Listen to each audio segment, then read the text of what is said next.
Oh, that old man, that old poet, he was a very quirky man. Yes. But a very nice man too, but still, before he died, he was a Christian. What did that change him at all? Yeah? Did it change him, or did he stop writing Oh, poetry, making yes, poetry? yes, he was Yes. a good man at last. Yes, and did he give up making poetry then? Oh, yes, yes. Did he? He was a Christian man. Yes. Yes. And did he think that it was wrong then to make songs? Well, he was not complaining it at all, as long as he would compose decent songs. Yes, yes, But he was against vulgar songs. yes, yes. Well, a poet can compose vulgar, it's easier for him than decent Yes, poetry. yes,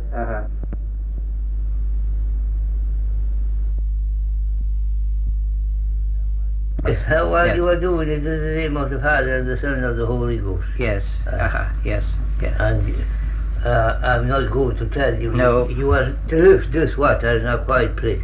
Yes. A certain, not every water would do it. No water but the sea water would do. Really? You were going to the shore. Yes. There was somebody down with the giants. And you were to count so many waves. It was a certain wave that you were to lift the top of it. I see, yes. And then you're away counting them again until you would come to this certain wave. Yes, You are lifting the top of that. yes. And you are lifting a drop of the top of 9 waves. Indeed. And then you will go to see the patient. And even the patient was better before you would see him at all. As soon as he would go and look on the island, the patient is a different man. Fancy, yes. Yes.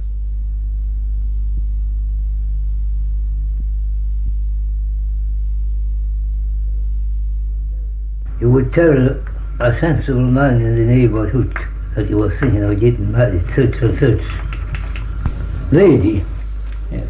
and would you come with me Yes. to ask the hand of the lady? Yes.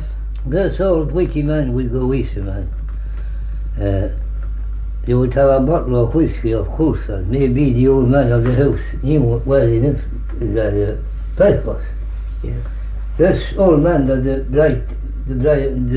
bride to be took with him would turn around and he says to the old man, I heard that you had such and such thing in the house. Yes. The old man of the house would say yes. Well, this man that's along with me is asking you, will you give him that thing? But the old man of the house was sensible enough, and he would say, yes, by all means, he will get whatever he asks of me, whatever I can manage to give him, or there will be no refusal. Yes. So they knew all then what happened and what was going on, and the man that was speaking on behalf of the bride, he would out with a bottle and ask for glasses. Yes. And then the young lady of the house was preparing a feast. Yes. I went in, well, a good while ago, this wedding was on, and it was a man from Ireland, Terry McAfee was his name. His daughter was going to get married to a certain Campbell from Manor. Yes. And it was an old poet and a postmaster Yes. that came with Campbell to ask Yes. the hand of the bride. Yes. And when they arrived at the old man's house down at Ballymarston, this old poet, he turned round and he says, well, I wish you would help me, Mr. McPhee. Yes. Well, says the old man, I'll do anything at all I can to help you. Yes. Well, he says, I'm putting a roof on a barn, Yes. and I am short of one bit of wood. Yes. I wonder will you supply with it? Yes. There's so many couples on the house, Yes. but I'm short one piece of wood to make the other couple. Yes. Yes, he says, the old man of the house, I will help you with that, and I'll give you that bit of wood. I see. And I'm almost sure that you'll never see dry rotten in it. Yeah.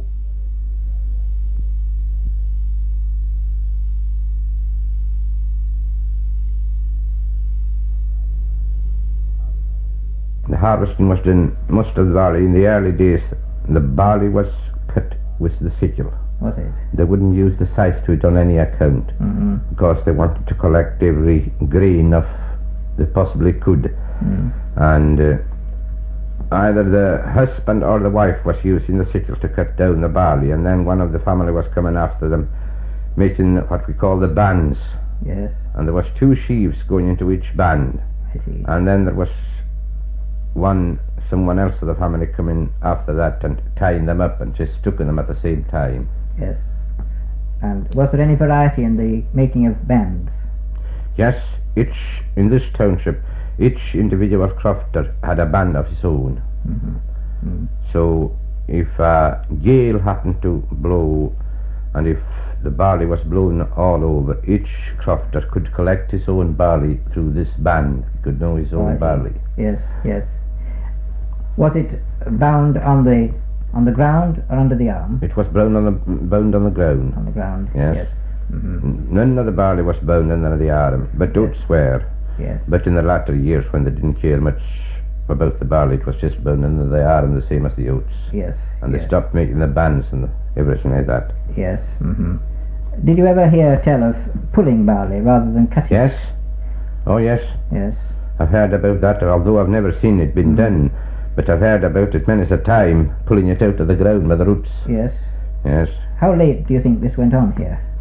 Oh, it was long before my time. Was it? But it was going on in Lewis, I understand, till, well, up to about 1970 or so. Yes. What was the reason for doing it? Was there any particular reason?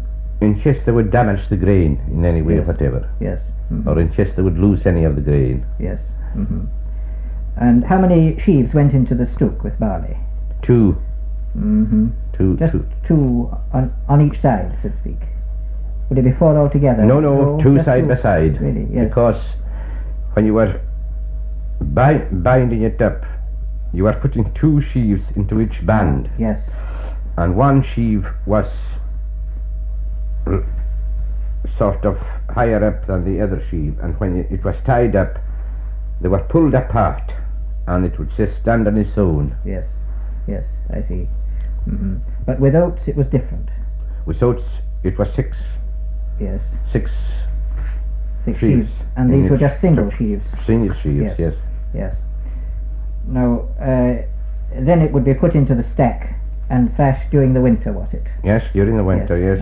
In fact, they were starting thrashing it immediately they harvested the corn in. Is that so? Yes. Yes, They had to in the early